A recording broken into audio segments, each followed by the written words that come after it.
जब लग गुरु मिले न साचा, तब लग गुरु करो 10 पांचा। क्या गुरु बदल सकते हैं? क्या गुरु बदलने से पाप लगता है? अध्यात्म के इस मैदान में आखिर सही गुरु कौन है? गीता जी में वर्णित तत्वदर्शी संत कौन है? इन सभी प्रश्नों के उत्तर जानने के लिए अवश्य सुनिए जगत गुरु तत्वदर्शी संत रामपाल जी महाराज के मंगल प्रवचन। दर्शकों, जगत गुरु संत रामपाल जी महाराज के अद्भुत अलौकिक सत्संग प्रवचनों ने हिंदुस्तान में ही नहीं बल्कि विश्व में एक आध्यात्मिक ज्ञान की क्रांति ला दी है। लाखों श्रद्धालुओं ने हमें इन सत्संगों के प्रसारण के लिए बधाई पत्र भेजे हैं। इसके साथ साथ कुछ श्रद्धालुओं ने कुछ शंकाएं भी हमारे को भेजी हैं। हमने उन सब श्रद्धालुओं की शंकाओं के निवारण के लिए संत रामपाल जी महाराज से भेंट की तथा महाराज जी से उन सभी शंकाओं का निवारण जाना, जिसकी जिज्ञासा हमारे दर्शकों में बनी हुई है।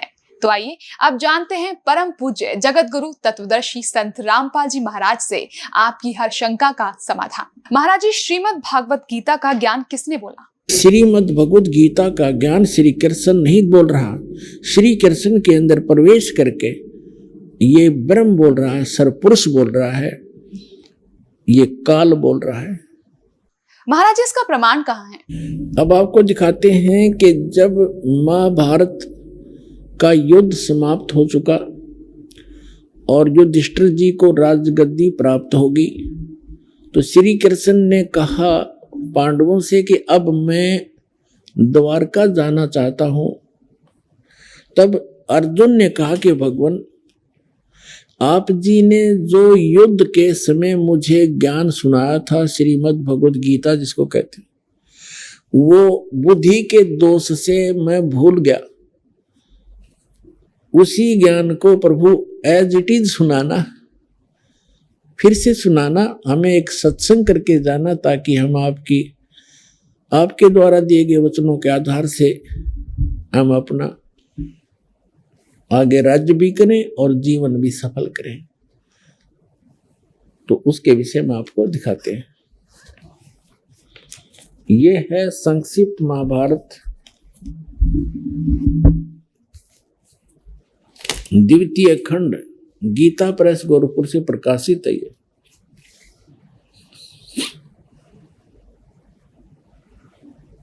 और कहां से छपा है? इसके अनुवादक भी वही हैं, द्वितीय खंड, संपादक तथा संशोधक जयदयाल गोविंद का, और ये यहां से छपी है।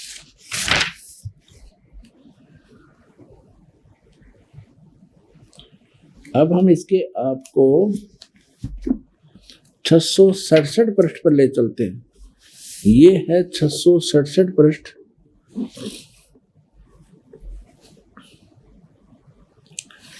और यहां से हम शुरू करते हैं। अश्वमेधिक पर्व। अर्जुन का श्री कृष्ण से गीता का विषय पूछना और कृष्ण का अर्जुन से सिद्ध महर्षि और कश्यप का संवाद। यहां देखिए, जन्मे जय ने पूछा ब्राह्मण, शत्रुओं का नाश हो जाने के बाद जब महात्मा श्री कृष्ण और अर्जुन सभा में बैठकर वार्तालाप कर रहे थे, उस समय उनमें क्या क्या बातचीत हुई? तो वैशंपायन जी ने कहा, राजन, श्री कृष्ण सहित अर्जुन ने जब अपने राज्य पर पूरा अधिकार प्राप्त कर लिया तो वे दिव्य सभा भवन में आनंद के साथ रहने लगे। एक दिन सब जनों से घिरे हुए वे दोनों मित्र स्वेच्छा से घूमते घूमते सभा मंडप के ऐसे भाग में पहुंचे जो स्वर्ग के समान सुंदर था। पांडुनंदन अर्जुन श्री कृष्ण के साथ रहकर बहुत प्रसन्न थे। उन्होंने एक बार उस रमणीय सभा की ओर दृष्टि डालकर भगवान से ये वचन कहा, देवकी नंदन, जब युद्ध का अवसर उपस्थित था उसमें मुझे आपके माध्यम का ज्ञान और ईश्वरीय स्वरूप का दर्शन हुआ था, किंतु केशव, आपने स्नेहवश पहले मुझे जो ज्ञान का उपदेश किया था वह सब इस समय बुद्धि के दोष से भूल गया है। उन विषयों को सुनने के लिए बार बार मेरे मन में उत्कंठा होती है। इधर आप जल्दी ही द्वारका जाने वाले हैं, अतः पुनः वह सब विषय मुझे सुना दीजिए। अब कहने का भाव ये है कि अर्जुन कह रहा है कि कृष्ण जी से कि आपने युद्ध के समय जो मुझे गीता वाला ज्ञान बताया था, मैं बुद्धि के दोष से भूल गया, मुझे वही ज्ञान फिर बताओ। अब श्री कृष्ण जी क्या कहते हैं देखिए, वैशंपायन जी कहते हैं अर्जुन के ऐसे कहने पर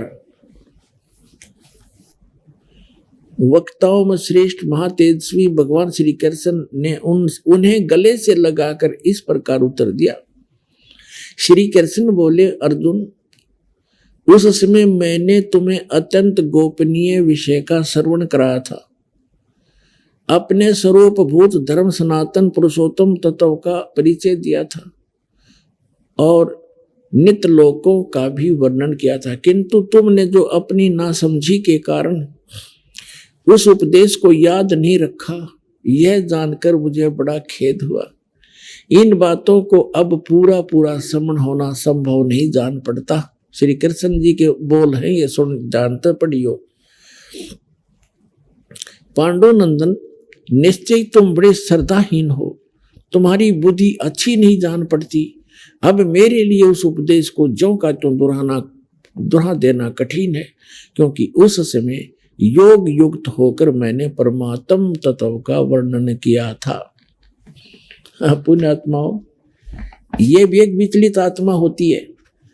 अब देखो, जैसे दास सत्संग कर रहा है और प्रथम बार कोई श्रोता इसको सुन रहा है, आज के सत्संग को मुश्किल से वो 60% याद रख सकता है, मुश्किल से। और फिर 1 हफ्ता 10 दिन के बाद, महीने 2 महीने के बाद वो मुझे मिले और मुझसे कहे, जी वो सत्संग आपने किया था वो फिर से सुनाना,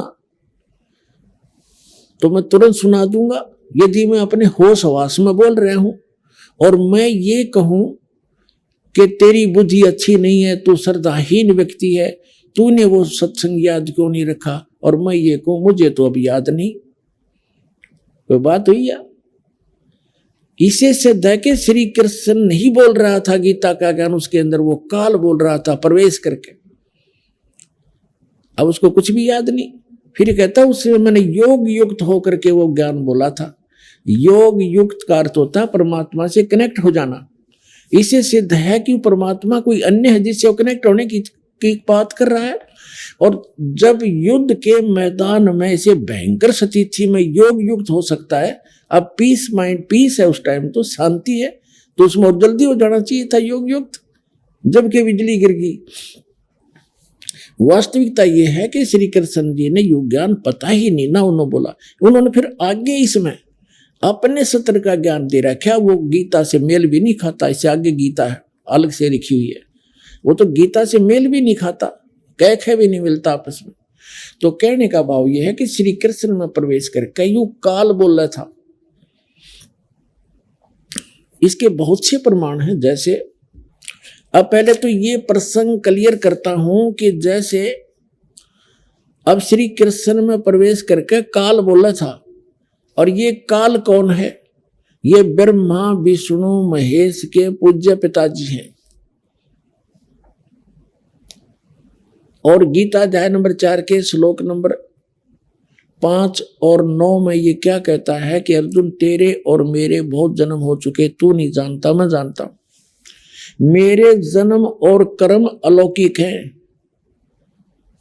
इसके कर्म अलौकिक कैसे है? जैसे श्री कृष्ण में प्रवेश करके प्रेत की तरह गीता का ज्ञान बोल दिया। अब आज तक यही रट लगा रखी थी, श्री कृष्ण जी ने गीता बोली, श्री कृष्ण जी ने गीता बोली, और बोली काल ने कृष्ण जी को तो पता भी नहीं मैंने बोला क्या था गीता में। श्रीमद् भगवत गीता अध्याय नंबर 7 के श्लोक नंबर 24 और 25 में ये स्पष्ट करता है गीता ज्ञानदाता कि अर्जुन, ये बुद्धिहीन मनुष्य जो सामने खड़े हैं आज, ये सोच रहे होंगे कि मैं श्री कृष्ण हूं।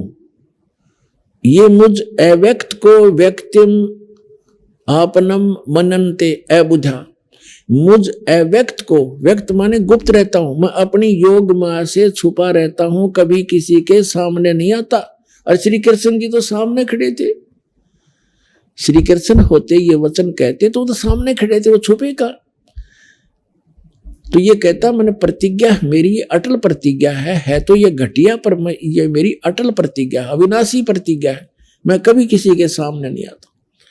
तो ये क्या करते रहे, जैसे आपने आपको बहुत बार दिखाया है श्री शिव पुराण के अंदर, शिव महापुराण के अंदर, वो रुद्र संहिता के अंदर आता है। एक बार ब्रह्मा और विष्णु का इस बात पर युद्ध हो गया। ब्रह्मा जी कहते हैं मैं सारी सृष्टि का रचनहार हूं और आपकी भी उत्पत्ति मेरे से हुई है, विष्णु जी को कहते हैं। और विष्णु जी कहते हैं कि आप मेरी नाभि कमल से उत्पन्न हुए हो, मैं सबका, सारी सृष्टि का रचने वाला मैं हूं, सबका पिता हूं, तू मेरा पुत्र है। ब्रह्मा जी कहते विष्णु जी के तू मेरा पुत्र है। अब इनको ये भ्रम कैसे हुआ? इनको ये भ्रम ऐसे होता है जैसे ऋषि लोगों ने समाधिस्थ होने की चेष्टाएं की और इसने प्रतिज्ञा कर रखी है मैं कभी अपने ओरिजिनल रूप में दिखाई नहीं दूंगा, किसी को दर्शन नहीं दूं। ये क्या करता है, जैसे ऋषि महर्षियों ने समाधिस्थ हुए और समाधि दशा में किसी को ब्रह्मा के रूप में दर्शन दे दिए, तो उसने, उस ऋषि ने सब जगह जो है गुणगान कर दिए कि ये ब्रह्मा जी स्वयं मालिक है, ये अपने आप को छुपाए बैठे हैं, ये जगत पिता हैं, मैंने समाधि दशा में इनके दर्शन हुए। इस बात से ब्रह्मा जी फूल गए, 10, 20, 50 ने ऐसे कह दिया और किसी को विष्णु जी के रूप में दर्शन दे दिए। तो उसने कहा कि विष्णु जी यही पूर्ण परमात्मा है, मैंने समाधि दशा में इनके दर्शन हुए, ये अपने आप को छुपाए हुए, ये जगत के मालिक हैं, जगत के रचने वाले हैं, ये सारा समर्थ है। तो उससे विष्णु जी को भ्रम हो गया कि मैं ही रचने वाला हूं, सारे मुझे ही कहने लग रहे। किसी को शंकर भगवान के रूप में दर्शन दे दिए समाधि दशा में, अंदर अंतःकरण में। तो उसने बता दिया कि शंकर भगवान जो ये बैठे तमोगुण, यही सर्वशक्तिमान है, कालज्ञ, मृत्युंजय, सर्वज्ञ, सर्वो, सारी सृष्टि के रचना। वहां ब्रह्मा और विष्णु जी को भ्रम हो गया, तो उनका युद्ध हो गया। फिर वो बीच में एक स्तंभ खड़ा करा, पिलर खड़ा करा, लिंग, तो उन दोनों का युद्ध समाप्त किया। तब ये काल आ गया अपने पुत्र शिव का रूप धारण करके। ये अपने वास्तविक रूप में नहीं आता।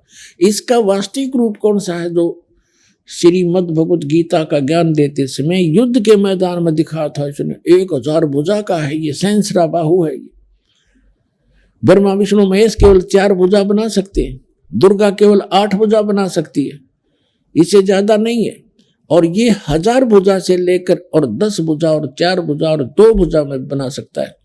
तो ये ऐसे अपना वास्तविक रूप इसका वो 1000 भुजा, वो काल रूप है, वो इसका वास्तविक रूप है। तो उस वास्तविक रूप में ये कभी किसी को दर्शन नहीं देता, इसने प्रतिज्ञा कर रखी है। तो इसी का एक प्रमाण दिखाते हैं श्री विष्णु पुराण के अंदर कि एक बार राक्षसों का और देवताओं का युद्ध हो गया।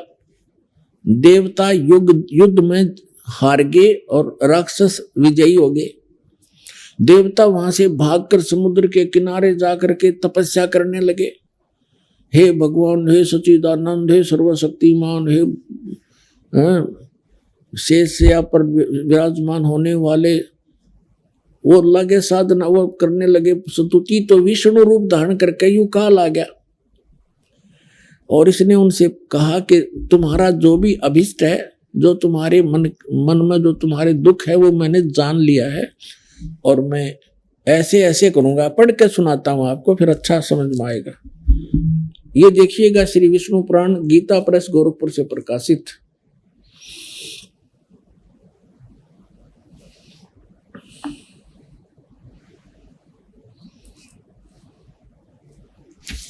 इसके अनुवादक कौन है? अनुवादक श्री मुनीलाल गुप्त, श्री मुनीलाल गुप्त।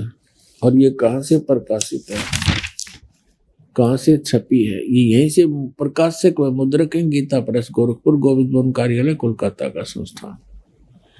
ये इनके फोन और फैक्स में। ये है चतुर्थ अंश और ये 233 पृष्ठ पे हम यहां पढ़ेंगे। पुरंजय का भी एक दूसरा नाम पढ़ा। यहां लिखा कि पूर्व काल में त्रेता युग में एक बार अति भीषण देव असुर संग्राम हुआ। देवताओं और राक्षसों का युद्ध हुआ। उसमें महाबलवान दैत्य गण से पराजित हुए देवताओं ने भगवान विष्णु की आराधना की। तब आदि अनंत शून्य अशेष जगत प्रतिपालक श्री नारायण ने देवताओं को प्रसन्न होकर कहा, आप लोगों का जो कुछ अभिष्ट है वह मैंने जान लिया है। उसके विषय में यह बात सुनिए। राज ऋषि ससाद का जो पुरंजय नामक पुत्र है, उस अक्षत्रिय श्रेष्ठ के शरीर में मैं अंश मात्र से अवतीर्ण होकर, यानी कुछ समय के लिए उसमें प्रवेश करूंगा, इस पुरंजय के शरीर में होकर उन संपूर्ण दैत्यों का नाश करूंगा। तुम लोग पुरंजय को दैत्यों के वध के लिए तैयार करो।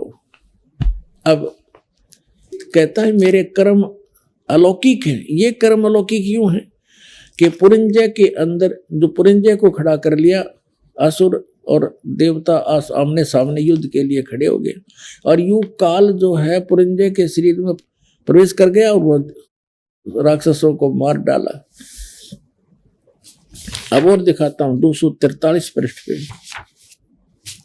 चतुर्थ अंश ही चल रहा है, अध्याय 3 का श्री विष्णु पुराण 242 पृष्ठ पे तीसरा अध्याय।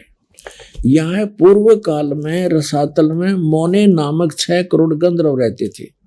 उन्होंने समस्त नाग कुल के प्रधान रतन और अधिकार छीन लिए थे। गंधर्वों के पराक्रम से अपमानित उन नागेश्वरों द्वारा स्तुति किए जाने पर उसके स्वर्ण करने से जिनकी विकसित कमल सदृश आंखें खुल गई हैं, निंद्रा के अंत में जागे हुए उन जलशाही भगवान सर्वदेवेश्वर को प्रणाम कर उनसे नागगण ने कहा, भगवान इन गंधर्वों से उत्पन्न हुआ हमारा भय किस प्रकार शांत हो। तब आदि अनंत भगवान पुरुषोत्तम ने कहा, यु काल आ गया विष्णु रूप धारण करके, योनासव के पुत्र मान धाता का जो पुरकुत्स नामक पुत्र है, उसमें प्रविष्ट होकर मैं उन संपूर्ण दुष्ट गंधर्वों का नाश कर दूंगा। यानी पुरकुत्स में प्रविष्ट करके उसमें प्रवेश होकर भूत की तरह बढ़कर प्रेत की तरह प्रवेश होकर के मैं संपूर्ण गंधर्वों का नाश कर दूंगा। इति सिद्धम के ये काल ऐसे अलौकिक कर्म करता है। इसी प्रकार इसने श्री कृष्ण में प्रवेश करके गीता जी का ज्ञान बोला है। समझदार को संकेत पर्याप्त है। अब दास आपको सुनाने जा रहा है कि गीता ज्ञान दाता 7वें अध्याय के 12वें श्लोक में कहता है कि जो कुछ भी रजोगुण से उत्पन्न होने वाला भाव है, यानी सृष्टि जिससे होती है, रजोगुण के प्रभाव से प्रत्येक प्राणी इतना प्रेरित होता है कि संतानों उत्पत्ति करता है। और सतोगुण से होने वाला भाव है, यानी सतोगुण से एक दूसरे में प्रेम मोह ममता, उससे मोह जागृत होता है, ममता बनती है एक दूसरे में। और तीसरे से संहार क्रोध तमोगुण, जो तमोगुण से होने वाला यानी शिवजी से होने वाला जो भाव है वो संहार है। इन तीनों जो कुछ भी हो रहा है उसका निमित्त कारण मैं हूं, गीता ज्ञानदाता कहता है। ये काल है। आपको सृष्टि रचना में बहुत बार सुनाया है और कभी फिर सुनाएंगे। इसको एक श्राप लगा हुआ है इस ब्रह्म को, सरपुरुष को। 1 लाख मानव शरीरधारी प्राणियों का यह नित्य आहार करता है। इसने एक ब्रह्मांड के अंतिम छोर में 21 में, इसका 21 ब्रह्मांड का लोक है, पूरा 21 ब्रह्मांड, इसके 21वें ब्रह्मांड के अंतिम छोर में इसने एक ऐसा स्थान बना रखा है जहां कोई नहीं जाकर देख सकता। एक तपतशिला है, उसके ऊपर 1,00,000 मानव शरीरधारी प्राणी डेली वहां भुने जाते हैं। ये शरीर तो यहाँ रह जाता है, इसके अंदर एक सूक्ष्म शरीर है, उसके अंदर तो सारे जीवन में हम खाते हैं पीते हैं, जो भी व्यसन करते हैं उसका सूक्ष्म अंश लिप्त हो जाता है, और वहां इतनी गर्म है वो तपतशिला, उसके ऊपर डालकर उसके अंदर से गंध निकाला जाता। जीव मरता नहीं, वहां मरता नहीं जीव, तो उसको ये खाता है।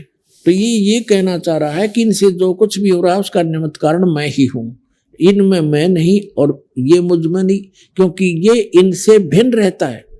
अब यहाँ प्रसंगत चला है तो इसमें सिद्ध करते हैं कि रजगुण ब्रह्मा है, सतगुण विष्णु है, तमगुण शिव जी, तब ये आगे प्रसंग चलेगा।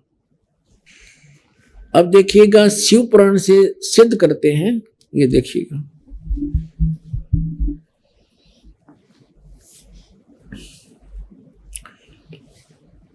ये गीता प्रेस गोरखपुर से प्रकाशित है।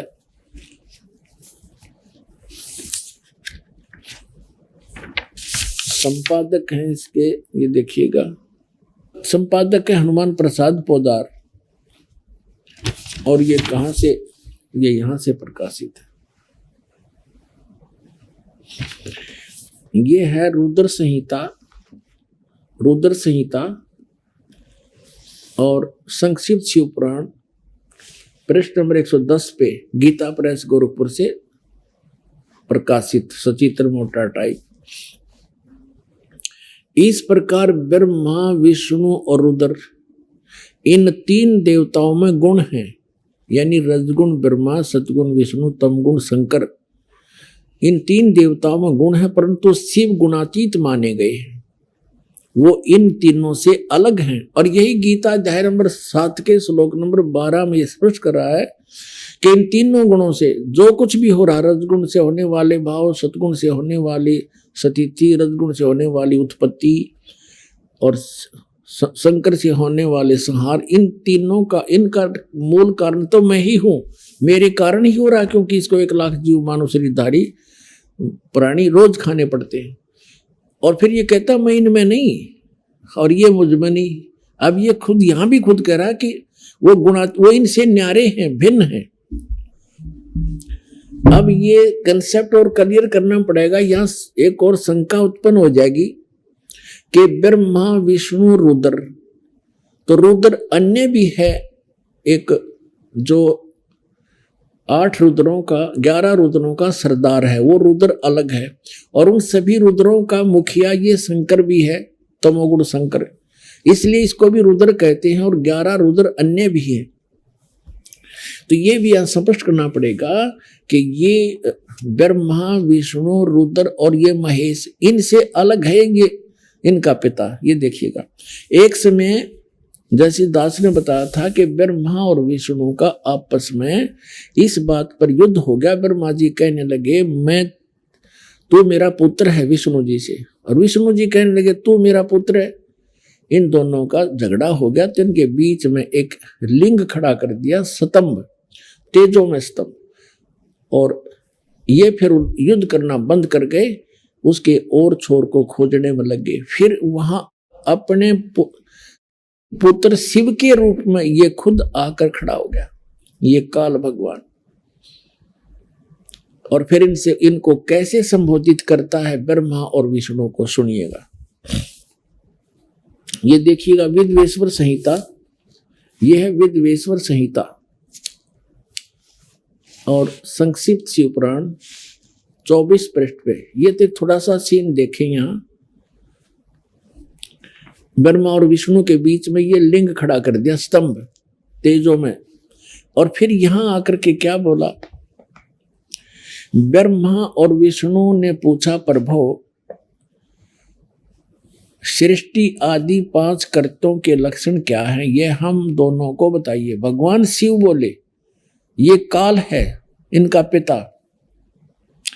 भगवान शिव बोले मेरे कर्तव्यों को समझना अत्यंत गहन है, यद्यपि तथापि मैं कृपा पूर्वक तुम्हें उनके विषय में बता रहा हूं। अब अपने 24-25 पे पढ़ लिया, अब 26 पे पढ़ते हैं, अपने मतलब की बात पढ़ेंगे।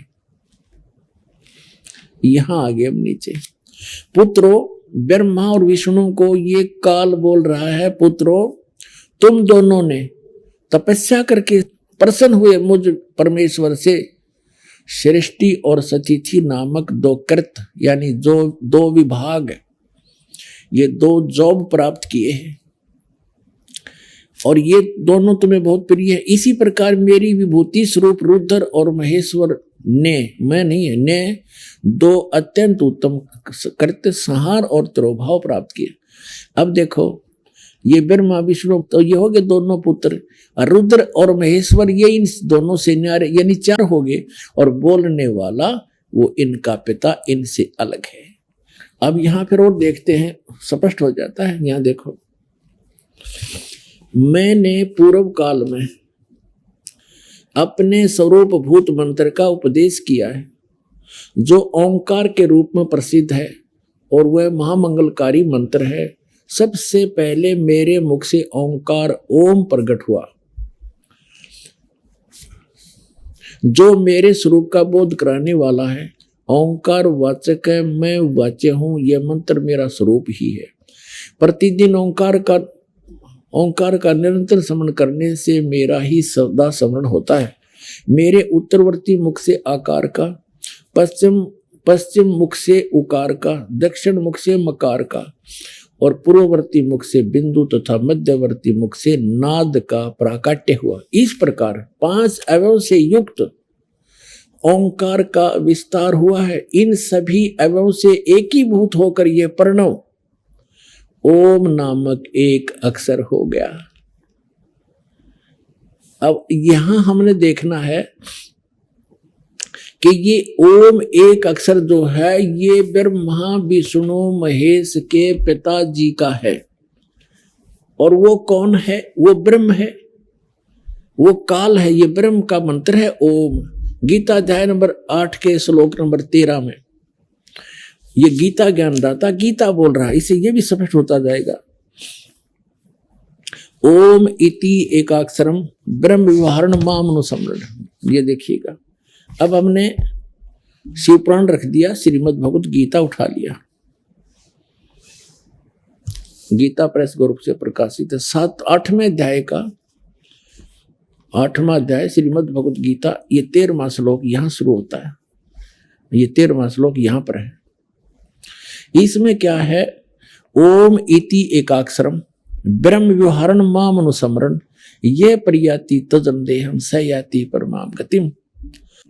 गीता ज्ञानदाता कह रहा है कि माम ब्रह्म, मुझ ब्रह्म का ओम इति एकाक्षरम, यह ओम एक अक्षर है, नथिंग एल्स।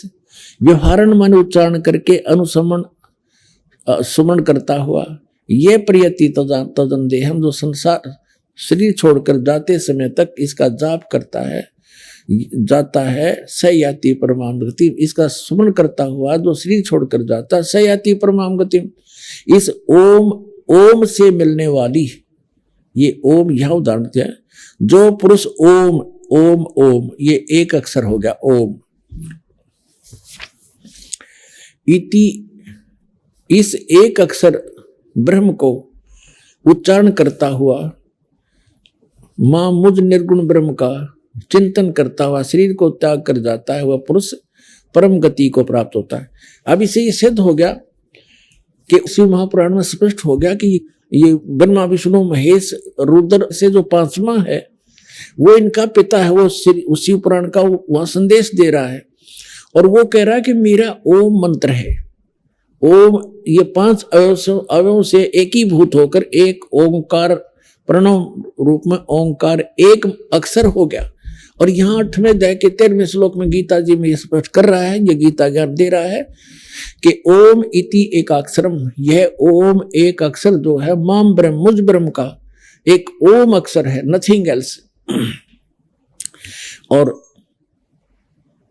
सुमन करता हुआ, इसका उच्चारण करके सुमन करता हुआ यह प्रियाति तजन देहम, जो शरीर छोड़कर जाता है या अंतिम सांस तक सिमरण करता है, सयाति परमाम गति, वह परम गति को प्राप्त होता है। कौन सी परम गति? जो ओम की जाप से मिलने वाली है। वो क्या? ब्रह्मलोक।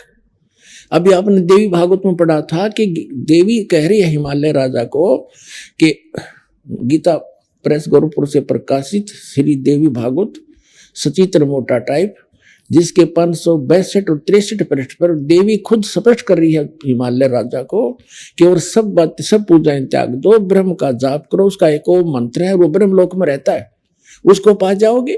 तो ओम के जाप से ब्रह्मलोक प्राप्ति है। गीता अध्याय नंबर 8 के श्लोक नंबर 16 में लिखा है कि ब्रह्मलोक पर्यंत सब पुनरावृत्ति में वहां गए प्राणी भी जन्म मृत्यु में आते। ये देखिएगा, ये वही श्रीमद् भगवत गीता, इसके 8वें अध्याय के अब 16वें श्लोक में क्या कहा है कि हे अर्जुन, ब्रह्मलोक पर्यंत सब लोग पुनरावृत्ति में, पुनरावृत्ति का इन्होंने यहां विश्लेषण भी किया है, अर्थात जिनको प्राप्त होकर पीछे संसार में आना पड़े ऐसे। तो इसे सिद्ध हो गया कि इससे भी परम गति नहीं हुई, क्योंकि जन्म मृत्यु है तब तक वो ये जीव सुखी नहीं हो सकता। और गीता अध्याय नंबर 15 के श्लोक नंबर 4 में कहा है कि तत्वदर्शी संत और तत्व ज्ञान की प्राप्ति के उपरांत परमेश्वर के उस परम पद की खोज करनी चाहिए, जहां जाने के बाद साधक फिर लौटकर कभी संसार में नहीं आते। इसे सिद्ध है कि श्री कृष्ण नहीं बोल रहा था गीता का ज्ञान उसके अंदर, वो काल बोल रहा था प्रवेश करके। महाराज जी, क्या श्री ब्रह्मा जी, श्री विष्णु जी तथा श्री शिव जी की जन्म मृत्यु होती है? ब्रह्मा विष्णु महेश की जन्म मृत्यु होती है, ये अविनाशी नहीं है। महाराज जी, इसका प्रमाण कहाँ है? देखिएगा, श्रीमद् देवी भागवत 3रा स्कंद, ये गीता प्रेस गोरखपुर से प्रकाशित है। ये देखिएगा, इसके ये सचित्र मोटा टाइप, केवल हिंदी, संपादक हनुमान प्रसाद पोदार, चिमनलाल गोस्वामी, और ये यहां से प्रकाशित है, मुद्रित और प्रकाशित। ये गीता प्रेस गोरखपुर से है। गीता भवन कार्यालय कोलकाता का संस्थान, गीता प्रेस गोरखपुर। इसके 123 पृष्ठ पर ले चलते हैं आपको, बिल्कुल 2 मिनट में सारी कहानी समझ में आ जाएगी। 123 पृष्ठ पे ये 3रा स्कंद। भगवान विष्णु अपनी माता दुर्गा की महिमा स्तुति करते हुए, उनकी स्तुति करते हुए बोल रहे हैं, तुम शुद्ध स्वरूपा हो, ये सारा संसार तुम से उद्भासित हो रहा है। मैं ब्रह्मा और शंकर, हम सभी तुम्हारी कृपा से विद्यमान हैं। हमारा आविर्भाव माने जन्म, तिरोभाव माने मृत्यु। हमारा तो जन्म और मृत्यु हुआ करता है, केवल तुम ही नित्य हो, जगत जननी हो, प्रकृति और सनातनी देवी हो। ये प्रकृति शब्द याद रखना कि दुर्गा को प्रकृति भी कहते हैं। जिस समय दास आपको श्रीमद् भगवत गीता में यह सिद्ध करेगा कि ब्रह्मा विष्णु महेश की उत्पत्ति दुर्गा से हुई है और वेदों गीता में वर्णित है, उस समय प्रकृति शब्द आपका काम आओगा कि प्रकृति दुर्गा को कहते हैं।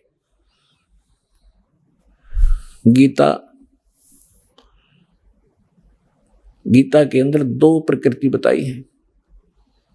एक तो जड़, जैसे ये अग्नि वायु हवा आदि, और एक चेतन ये दुर्गा प्रकृति है। तो इसलिए कहते हैं आप ही प्रकृति हो। और फिर भगवान शंकर क्या कहते हैं, देखिएगा।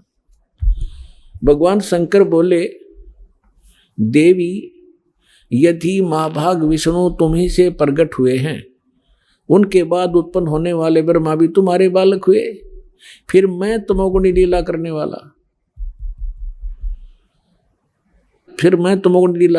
वाला शंकर क्या तुम्हारी संतान नहीं हुआ? अर्थात मुझे भी उत्पन्न करने वाली तुम ही हो शिवे। संपूर्ण संसार की सृष्टि करने में तुम बड़ी चतुर हो। इस संसार की सृष्टि, स्थिति और संहार में तुम्हारे गुण सदा समर्थ हैं। उन्हीं तीनों गुणों से उत्पन्न हम ब्रह्मा विष्णु एवं शंकर नियमानुसार कार्य में तत्पर रहते हैं। अपने आत्माओं, इस पवित्र पुराण के चंद पंक्तियों ने 4-5 कंसेप्ट क्लियर कर दिए। नंबर 1, ब्रह्मा विष्णु महेश की जन्म मृत्यु होती है, ये अविनाशी नहीं है। दूसरा ये कर दिया कि दुर्गा प्रकृति को कहते हैं। तीसरा ये हो गया कि प्रकृति दुर्गा इनकी माँ है। और चौथा ये हो गया कि रजगुण ब्रह्मा है, सतगुण विष्णु, तमगुण शिव जी।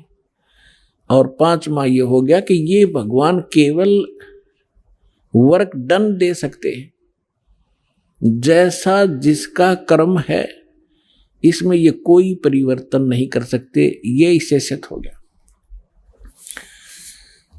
अब ये सिद्ध हो गया कि ब्रह्मा विष्णु महेश नासवान है। आइए अब हम उन श्रद्धालुओं के अनुभव जानते हैं जो जगत गुरु तत्वदर्शी संत रामपाल जी महाराज जी से दीक्षा प्राप्त कर चुके हैं तथा उनके द्वारा बताए गए भक्ति मार्ग पर चल रहे हैं। नमस्कार सर। सत साहिब। क्या शुभ नाम है जी आपका? मेरा नाम सुधीर दास। सुधीर दास जी, कहाँ से आए आप? मैं ग्राम झिंदुआ, तहसील बर्थना, जिला इटावा, उत्तर प्रदेश का रहने वाला हूँ। सर, परम संत सतगुरु रामपाल जी महाराज की शरण में आने से पहले आप कौन सी भक्ति करते थे?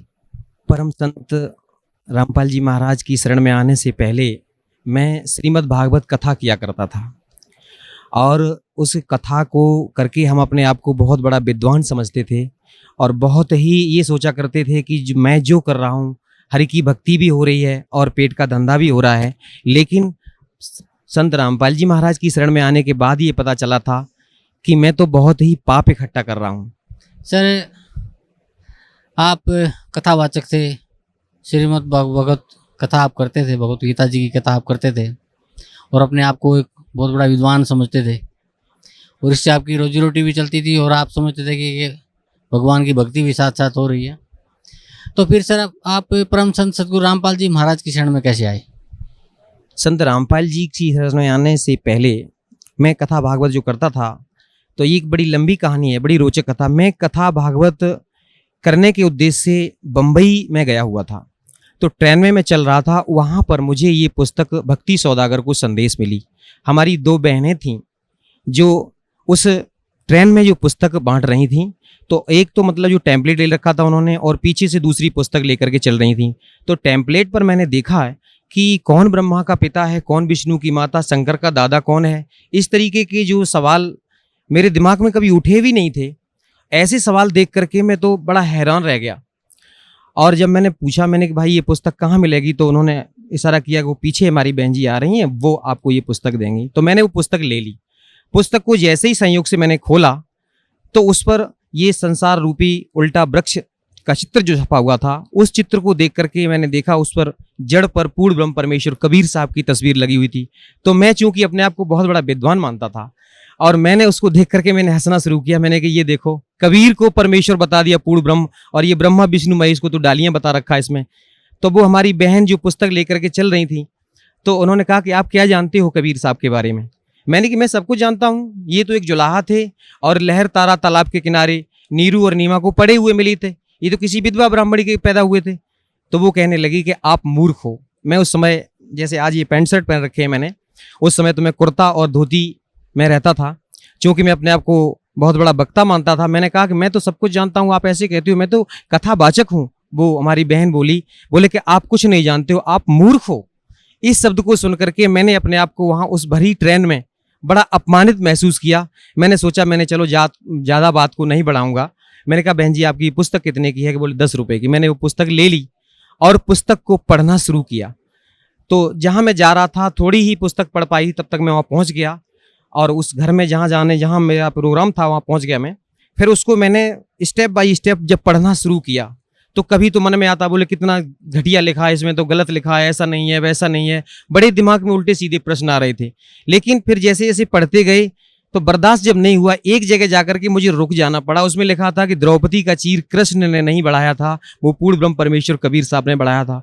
तो चूंकि मैंने तो यही पढ़ रखा था जो शास्त्रों में लिखा था कि कृष्ण भगवान ने चीर बढ़ाया है, तो मैं इस चीज को देख करके बड़ा हैरान हो गया और मैंने सतलोक आश्रम बरवाला के लिए उस पुस्तक पर लिखे हुए फ़ोन नंबर तुरंत डायल कर दिए। और यहाँ पर जो हमारे कोई भगत जी ने फ़ोन उठाए, उन्होंने कहा, मैंने उनसे पूछा, मैंने कि आपके यहाँ से ये पुस्तक छपी हुई है भक्ति सौदागर को संदेश? बोले हाँ जी छपी हुई है। तो आपने उसमें पृष्ठ संख्या इतने पर ये कैसे लिख दिया है कि ये कृष्ण ने चीर नहीं बढ़ाया? तो वो कहने लगे कि भगत जी बिल्कुल सही है, आप पहले पूरी पुस्तक पढ़ो, ज्ञान समझो, और जो भी शंकाएं हो आप यहाँ आ जाइए और मैं आपकी सारी शंकाएं समाधान कर दूंगा। मैंने कहा आप कुछ नहीं है, इस तरीके से तो आपने गलत बोल रखा है, ऐसा नहीं है, कहीं कोई प्रमाण नहीं है। बोले कि सब कुछ प्रमाण सहित मिल जाएगा, आप यहाँ आओ। तो मैंने फिर उस पुस्तक को फिर पढ़ना शुरू किया, क्योंकि मैं एकादशी व्रत भी रहता था। और जैसे इस गीता प्रेस गोरखपुर से प्रकाशित एक पुस्तक चलती है, वहाँ से जो एकादशी महात्म के नाम से, तो वो पुस्तक मैंने पढ़ी। उस पुस्तक में मैंने ये पढ़ रखा था कि एकादशी का व्रत एक तरफ और दुनिया के सारे व्रत एक तरफ, यानी कि सबसे बड़ा व्रत होता है। और राजा अम्बरीश की कथा सुनाया करता था जब मैं मंच पर बैठ करके, तो उसमें जो दुर्वासा ऋषि जैसे ऋषि के छक्के छुड़ा दिए थे उन्होंने, तो वो भी एकादशी का व्रत ही रखते थे, ऐसा उसमें लिखा हुआ था। तो मैं ये मानता था कि ये व्रत सबसे सर्वश्रेष्ठ है। लेकिन जब ये पुस्तक पढ़ी, भक्ति सौदागर को संदेश, उसमें ये पता चला कि ये व्रत रखना तो ये मना किया हुआ गीता में, फिर तो ये शास्त्र विधि को ताक करके मनमाना आचरण हो गया। अब मेरी समझ में ये आने लगा कि वास्तव में सच्चाई तो कुछ है, लेकिन चूंकि मैं अपने आप को बहुत बड़ा विद्वान मानता था, इसलिए सेट नहीं कर पा रहा था अपने आप को। अब मैं बहुत दुखी हो गया, इतना दुखी उस संयोग से। उस समय एकादशी ही थी, उस दिन मैंने व्रत कर रखा था और अपनी जो भी दैनिक पूजा पाठ कर रखी थी जो थी वो करने के बाद में भोजन भी नहीं किया था, जल भी ग्रहण नहीं किया था। अब मैं बड़ा हैरान था, इतना दुखी मैं अपने आप को ये सर्टिफाई नहीं कर पा रहा था कि ये जो पुस्तक में लिखा हुआ ये सत्य है या जो मैंने अभी तक पढ़ा वो सत्य है। ऐसी उधेड़ बुन में पूरा समय निकल गया, रात हो गई, अब मुझे नींद नहीं आ रही थी। मैं इतना दुखी, जैसे किसी को पुत्र शोक हो जाता है, उससे भी बढ़कर के मुझे इतना दुख था कि वास्तव सच्चाई क्या है। ये ऐसे ही मतलब सोचते पता नहीं मेरी कब आंख लग गई और उसी समय सपने में हमारे परम पूजनीय सदगुरुदेव जी के रूप में परमात्मा स्वयं आकर के हमसे कहने लगे, बोले बेटा ये जो आज तुझे ये मार्ग प्राप्त हो रहा है ये है सच्चा मार्ग, वो अभी तक जिस मार्ग पर तू चल रहा था ये झूठा है बिल्कुल। इसको देखने के बाद में मैंने एकदम से मेरी आंख खुल गई, देखा उस समय सुबह के 4 साढ़े 4 बजे का समय था। मैं चूंकि जानता था कि ये ब्रह्म मुहूर्त का समय है और मैंने निश्चय किया कि ये जो मार्ग अब प्राप्त हो रहा है, ये जो पता चला है ये सच्चा मार्ग है। तो मैंने एकदम से अपने आप को सेट किया, मैंने कि अब चाहे कुछ भी हो जाए मैं अब सतलोक आश्रम बरवाला जाऊंगा। अब जैसे ही मेरा वहाँ से कार्यक्रम समाप्त हुआ, मैं जब वापस आया यहाँ अपने इटावा में, मेरे पिताजी चूंकि शंकर जी की साधना किया करते थे, मैंने उनको बताया, मैंने कि पिताजी आप ये साधना करते हो ये गलत साधना है। और मैंने हजारों बार गीता पढ़ डाली थी। जब गीता अध्याय 7 श्लोक नंबर 12 से लेकर के 15 तक पढ़ता था, उसमें लिखा हुआ है कि जो ब्रह्मा विष्णु महेश की साधना करने वालों को राक्षस स्वभाव के धारण किए हुए मनुष्यों में नीच कहा गया है। और लास्ट में लिखा हुआ कि मेरी भी साधना नहीं करते। तो यहाँ पर मेरी बुद्धि चकराया करती थी कि ऐसा क्यों लिखा है, सारा समाज तो कृष्ण भगवान की पूजा करता है और कृष्ण भगवान ही गीता का ज्ञान दे रहे हैं और यहाँ पर लिखा हुआ कि मेरी साधना नहीं करते। और फिर जब गीता अध्याय 4 के श्लोक नंबर 34 में जब पहुंचता, उसमें लिखा हुआ कि उस ज्ञान को तू किसी तत्वदर्शी संत के पास जाकर के समझ। तो यहाँ मैं सोचा करता था कि वो तत्वदर्शी संत कौन होगा, कैसा होगा। मैं सत्य बता रहा हूँ भगत जी कि जब मैं कहीं मंच पर बैठ करके कथा कर रहा होता और मेरे सामने से कोई कथा सुनने के वाला कोई भी संत या महात्मा आया करता, तो मैं ये देखा करता था, मेरे दिमाग में एकदम से आती कि कहीं ये वो तत्वदर्शी संत तो नहीं है जो गीता जी का ज्ञान दे रहे हैं। ऐसे मतलब जो बताया कि उस ज्ञान को जाकर के, परमात्मा ज्ञान को उनसे जाकर के समझो। लेकिन पढ़ते रहते थे, समझ में कुछ नहीं आता था। कृष्ण भगवान को अपना इष्ट मानते थे। कई बार मैं कृष्ण भगवान के सामने बैठ करके रोया करता था कि हे परमात्मा, आप तो कुछ भी करते हो, कुछ भी कर सकते हो, आप तो सुख के दाता हो, लेकिन मुझे सुख नहीं मिला था। मेरे पिताजी जो शंकर जी की साधना करते थे, सारा जीवन उन्होंने बगैर नहाए धोए कभी जल भी ग्रहण नहीं करते थे, इतना मतलब भक्ति करते थे शंकर भगवान की।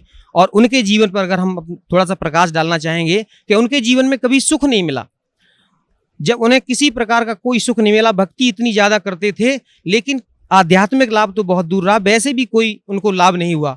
भरी जवानी में उनकी आंखें खराब हो गईं, इतने दुखी रहते थे, साधना करते थे, फिर भी आगे चल करके धीरे धीरे, हम 2 भाई थे, हमसे बड़े भाई जो थे वो भी हमारे भाई और भाभी दोनों लोग चल बसे। उनके जीवन में इतना कष्ट आया, इतना कष्ट मिला उन्हें, कभी कोई सुख नहीं मिला, क्योंकि इतना उनको दुख मिला और भक्ति फिर भी चलती रही। मेरी माताजी भी शेरावाली की भक्ति करते थे और हम भी बचपन से ही पता नहीं कैसे अपने को सेट किए हुए थे। कृष्ण भगवान को, विष्णु भगवान को, शंकर जी की जैसी साधना हमारे घर में चल रही थी, हम भी उसी साधना को कर रहे थे। लेकिन उस साधना से ना तो मुझे कोई लाभ हुआ, ना हमारे परिवार वालों को, उल्टा कष्ट पर कष्ट ही आते रहे। और हम प्रार्थना किया करते थे कि मालिक मुझे सुख दे। जब मैं कथा भागवत करने लगा तो मैंने ये सोचा कि मेरे ऊपर अब कृष्ण भगवान ने बड़ी दया की है, क्योंकि अब तो ये हमारा धंधा भी चलने लगा था, पैसा भी मिलता था, इज्जत सम्मान सब कुछ मिलने लगा। तो अब मेरी समझ में ये आ रही थी कि इन कृष्ण भगवान ने ही मुझे सब कुछ दे रखा है, सारा सुख दे दिया, ये सुख के दाता हैं। लेकिन फिर भी मन में कहीं ना कहीं अशांति जरूर रहती थी। तो मैंने अपने पिताजी से आकर के बताया, मैंने कहा पिताजी जो आप साधना कर रहे हो ये तो इसमें पुस्तक में लिखा हुआ कि सब गलत साधना है। जब मैंने उस पुस्तक को पढ़ करके उनको सुनाया, पहले तो वो नहीं माने, बोले कि बिल्कुल झूठ है ये। लेकिन जब मैंने क्रम से उस पुस्तक को पढ़ करके सुनाया, सृष्टि रचना पढ़ के सुनाई, तो सारी कहानी उनके समझ में आई। पिताजी को इतनी तड़प बनी कि चलो जल्दी करो। उस समय हम उनको लेकर के और सतलोक आश्रम बरवाला के लिए चले। तो हमारे गांव के और भी भगत लोग चल दिए, लगभग 12-15 लोगों को लेकर के हम यहाँ पर आ रहे थे। जैसे ही हम रोहतक में पहुंचे तो रोहतक में उतर करके हमने देखा, मैंने चलो अब ट्रेन का पता करता हूँ यहाँ से कितने बजे मुझे ट्रेन मिलेगी। वो रोहतक की जो ट्रेन थी वो उधर भिवानी की तरफ जा रही थी, इसलिए मुझे वो छोड़नी पड़ी। तो लोगों ने बताया कि आपको यहाँ से ट्रेन मिलेगी जींद के लिए, आपको जींद जाना है। तो मैं अब ट्रेन का पता करने के लिए जैसे ही गया वहाँ पर, तब तक कुछ काल के ऐसे दूत लग गए, कुछ वहाँ पर आकर के हमारे जो साथियों को उन्होंने भ्रमित कर दिया। अरे कि आप कहाँ जा रहे हो? उन्होंने बताया कि मैं बरवाला जा रहा हूँ, संत रामपाल जी महाराज के आश्रम में जा रहा हूँ, सतलोक आश्रम में। तो उन्होंने कहा अरे वहाँ क्यों जाते हो? वो तो बहुत बड़ा जादूगर है, वो तो बहुत बड़ा तांत्रिक है, और वहाँ जाओगे तो फिर तो आपको इतना वो बसीभूत कर लेगा कि आपका दुनिया में कहीं मन नहीं लगेगा, बार बार भाग करके इधर आओगे। ऐसे कह करके उनको भ्रमित कर दिया। और मैं जैसे ही ट्रेन का पता करके आ रहा था, तब तक एक सज्जन कह रहे थे, बोले कि मेरी भक्तमती एक बार करौथा आश्रम में चली गई थी और उनको वहां पर प्रसाद दे दिया था। मैंने वो प्रसाद मैं उनको ग्रहण नहीं करने दिया, भैंस की नांद में फेंक दिया। तो वो मूर्ख कह रहा था कि वो भैंस खूंटा तोड़ करके सतलोक आश्रम करौथा में पहुंच गई थी, ऐसा जादूगर है वो। तो अब क्या हुआ, तो हमारे और जो साथी थे वो कहने लगे भाई तो हम नहीं जाएंगे वहां पर। तो मैंने उनसे कहा, मैंने कि आप लोगों की सबसे बड़ी भूल तो ये है कि आप विश्वास बहुत जल्दी करते हो। पहले तो आपने मेरी बात पर विश्वास किया, आप यहाँ तक आ गए, अब इन लोगों पर विश्वास कर रहे हो। ऐसा ना करो, आप पहले मेरी बात मानो। चलो हम जड़ तक चलेंगे, जहाँ सच्चाई का मतलब पता लगा के आएंगे वास्तव में सच्चाई क्या है। तो कुछ लोग नहीं माने, वो कहे नहीं हम तो घर जाएंगे। हम कहे तो भैया ठीक है, आपको जाना है तो जाओ। मैं और मेरे पिताजी हम दोनों लोगों ने दृढ़ निश्चय किया कि हम लोगों को बिल्कुल जाना ही है और सच्चाई का पता लगा करके लौटेंगे। अब हम जैसे ही यहाँ बरवाला पहुँचे, बरवाला पहुँचने के बाद मैंने फ़ोन किया, मैंने कि मैं यहाँ पर रोडवेज बस स्टैंड पर खड़ा हूँ। तो यहाँ सतलोक आश्रम की वहाँ गाड़ी लेकर के जैसे ही पहुँचे भगत जी हमारे, हम लोगों को लेके आए। तो मन में बड़ी शांति आई कि भाई जी तो बहुत अच्छे लोग हैं। अब जैसे ही हमने अपने आप को ये सेट कर रखा था कि सतलोक आश्रम में पहुँचेंगे तो वो कोई जादू तांत्रिक होंगे, वो कुछ खाने पीने के लिए सामान देंगे जैसे उन्होंने बताया था, तो हम खाएंगे नहीं, चलो देख लेंगे वहाँ पर। लेकिन जैसे ही सतलोक आश्रम बरवाला में जैसे ही प्रवेश किया, वो पुराना वाला जो दौलतपुर रोड पर आश्रम है उसमें जैसे ही प्रवेश किया, मैंने वहाँ पर अपने बहुत से लोगों को देखा। ऐसा लगा कि इन लोगों को से हम पता नहीं कितने दिनों से इनसे परिचित हैं, कितने दिनों से इनको जानते हैं। एक भगत जी हमारे पास आकर के एकदम से तुरंत हमसे गले लिपट गए, बोले भगत जी कितने दिनों बाद आप आए हो। ऐसा लगा कि इनको हम पता नहीं कितने दिनों से जानते हैं, और बड़ा अच्छा सा लगा। फिर उन्होंने मुझे सारी व्यवस्था दिखाई, नाम लिया, उपदेश लिया। मेरे ऊपर संत रामपाल जी महाराज की दया 11 अक्टूबर सन 2009 को हुई थी। उसके बाद में मालिक ने मेरे साथ बहुत चमत्कार किए। सर, परम संत सतगुरु रामपाल जी महाराज की शरण माने के बाद आपको क्या लाभ मिला? सबसे बड़ा तो लाभ मुझे ये मिला कि जब हम लोग सतलोक आश्रम बरवाला पहुंचे और सतगुरुदेव जी से उपदेश लेने के बाद में दर्शनों के लिए जब गए, पिताजी मेरे साथ थे। चूंकि मेरे पिताजी, मैंने आपको पहले बताया भगत जी, उनको दिखाई नहीं देता, आंखें खराब हो चुकी हैं, तो मैंने क्यों उंगली पकड़ करके ले जा करके दर्शन के लिए ले गया। तो मेरे पिताजी सतगुरुदेव की चरणों में फूट फूट कर रोने लगे। वो कहने लगे, बोले बेटा आप क्यों रोते हो? तो जब ये शब्द मैंने सुना कि ये मेरे पिताजी की उम्र उनसे ज्यादा लग रही थी और उन्होंने बेटा शब्द कहा, तो मेरे दिमाग में हथौड़ा सा लगा। बोले कि ये कैसे कह सकते हैं, कोई भी ऐसा नहीं कह सकता है, अपने से उम्र में बड़े को बेटा नहीं कह सकता, ये तो स्वयं परमात्मा ही है। और मैंने जब दंडवत प्रणाम किया तो कहने लगे, बोले बेटा तू नहीं जानता है, तुझे कैसे निकाला मैंने, ऐसे परमात्मा की शरण में तू आ गया है, तेरा उद्धार हो गया। मेरे पिताजी फूट फूट कर रोने लगे। वो कहने लगे क्यों रोते हो? तो पिताजी ने कहा कि मेरी उम्र पूरी व्यर्थ चली गई। तो उन्होंने कहा नहीं नहीं, मैंने आपकी 20 वर्ष की उम्र और बढ़ाई है। तो मैंने उस समय ये शब्द बड़ा अतिशयोक्ति माना, मैंने कि ऐसे गुरुजी ने कह दिया होगा, लेकिन ये सत्य था। हम लोग जब उपदेश लेने के बाद घर वापस पहुंचे, पिताजी पर एकदम अचानक उन पर अटैक पड़ा और इतनी हालत उनकी बिगड़ने लगी, मुझे ऐसा लगा कि अब इनकी मृत्यु होने वाली है। लेकिन परमात्मा ने ये शब्द बोला था, मुझे उस पर विश्वास था कि कोई भी संत होता है, जो परम संत होते हैं, सदगुरु होते हैं, वो झूठ नहीं बोलते हैं, जो कह देते हैं वो सत्य होता है। मैंने तुरंत सतलोक आश्रम बरवाला में फ़ोन लगाया और उनको बताया, मैंने भगत जी मेरे पिताजी की हालत ऐसी ऐसी बहुत ज़्यादा खराब हो रही है। तो उन्होंने कहा कि अमृत जल और प्रसाद जो रखा है उसको दे दो और दंडवत प्रणाम करने के बाद में परमात्मा से प्रार्थना करो और जितनी जल्दी हो सके आप शीघ्र यहाँ ले आओ।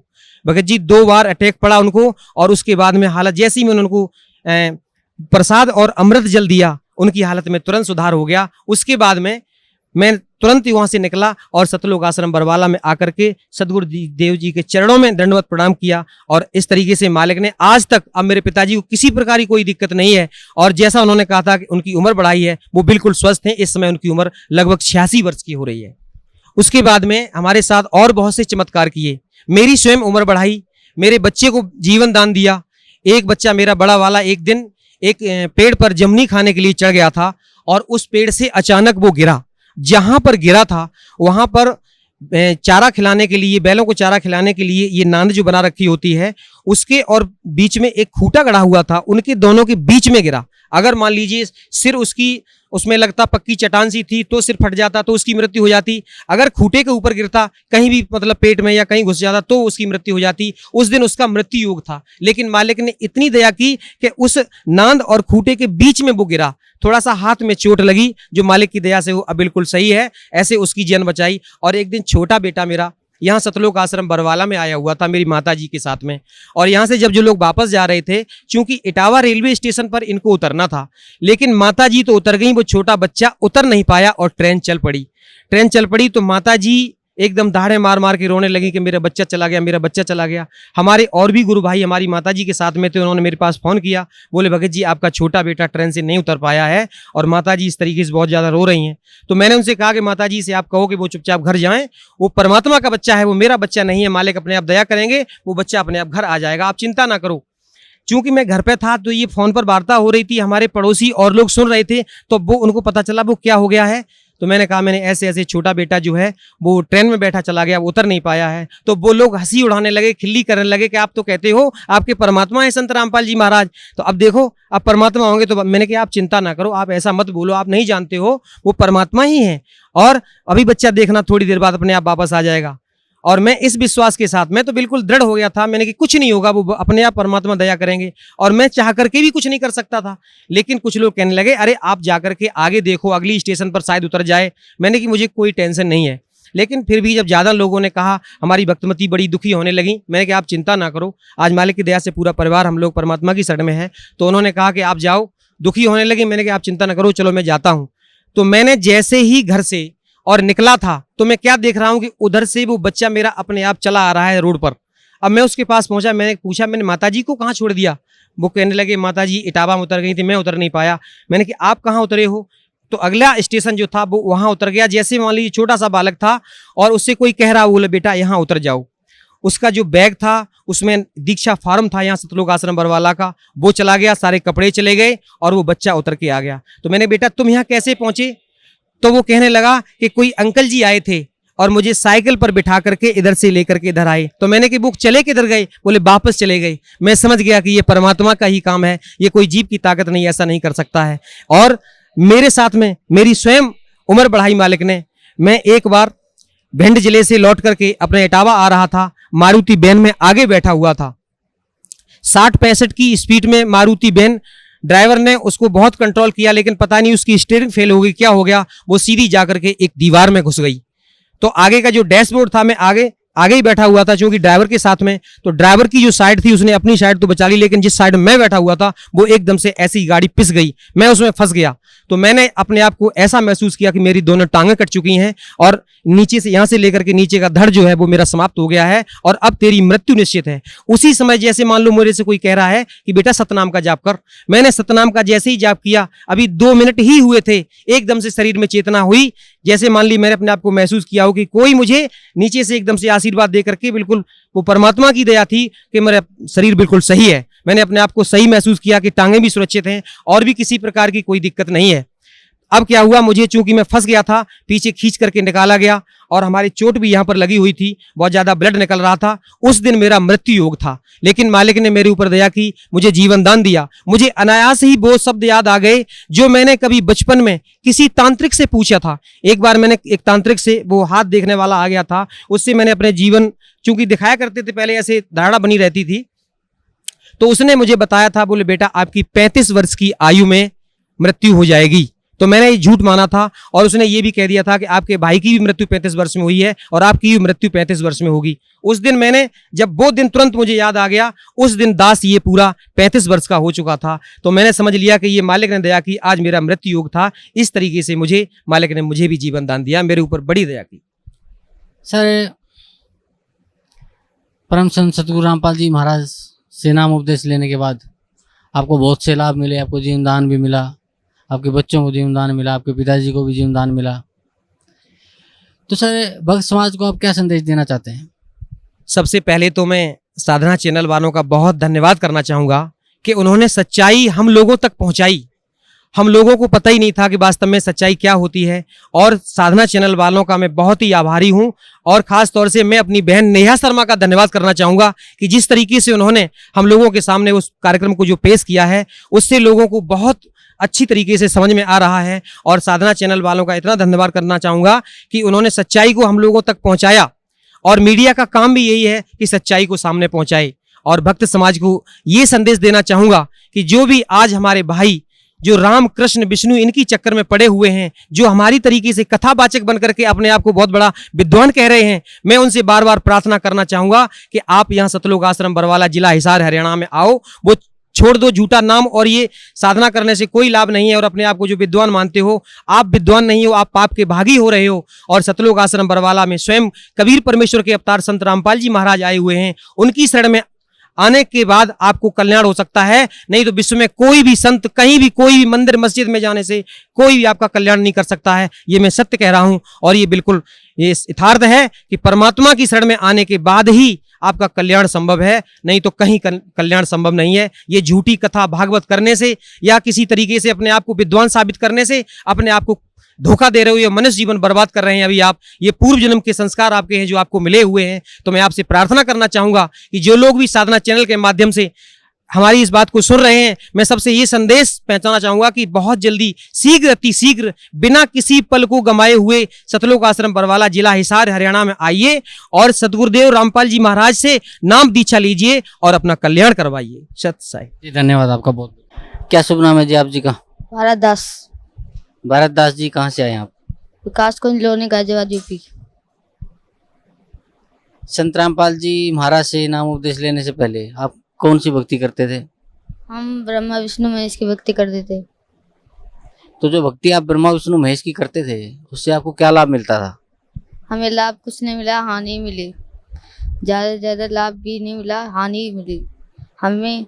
मैं 6 साल का था जब मैंने एक बर्थडे पे अपनी पार्टी खरीदी। उसके बाद अगले दिन ही मुझे दौरे पड़ने शुरू हो गए थे।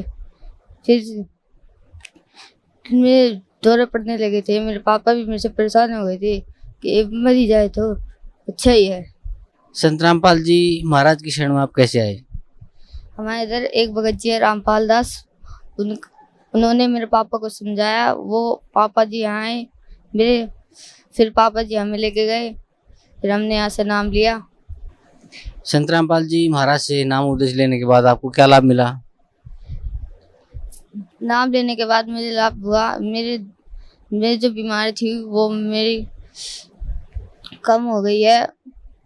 मेरे को बीमारी जो है वो मेरी अब एकदम मैं स्वस्थ रहता हूँ। ज़्यादा मेरे को दौरे नहीं पड़ते, मैं एकदम स्वस्थ हूँ। तो भगत समाज को क्या संदेश देना चाहते हैं आप?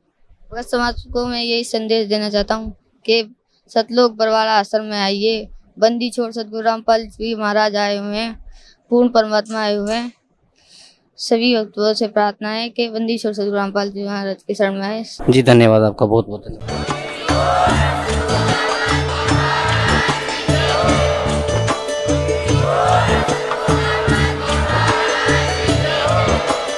आप सुन रहे थे जगत गुरु तत्वदर्शी संत रामपाल जी महाराज जी के मंगल प्रवचन। अधिक जानकारी के लिए विजिट कीजिए हमारी वेबसाइट www.jagatgururampalji.org।